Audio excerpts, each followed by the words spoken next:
Hey guys, it's Wisdom with Weston, episode 285. Let's get into it.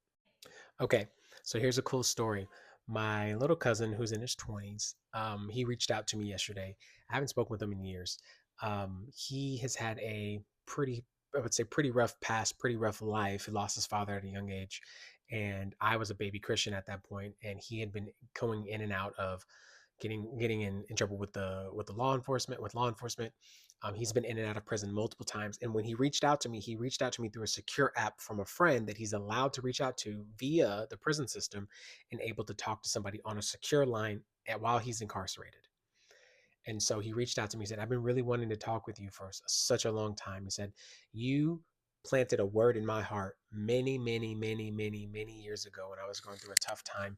And mind you, I can hear everybody in the background as I'm talking to him. I can hear other people talking because I know he's on the phone.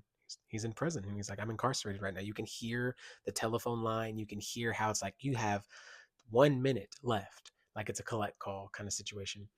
And it's a three-way call between us and this friend of his that is facilitating the call. And we start talking about the Lord. This is a kid. He's in his 20s who has been in and out of prison more than anybody in my family that I know of, much less he may be like the only one that has been out multiple times for all kinds of issues. Um, and I can't even name them all. Okay. And that's not a knock on him. What I'm talking about is he kept talking about integrity, emotional maturity, spiritual maturity. I didn't know what you were saying then. I understand what you're saying now. And God is using me in the prison.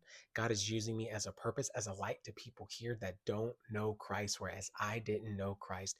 And it's because you spent time with me when I was outside of the system. And now I'm behind bars.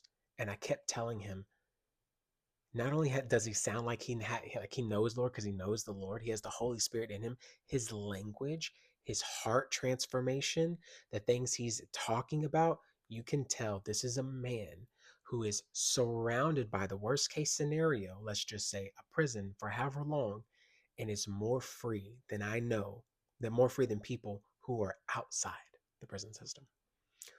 There is something about our pain and the challenges and the struggles in life when we are between the rock and a hard place and we are at our very lowest that our heart is so susceptible to the Lord.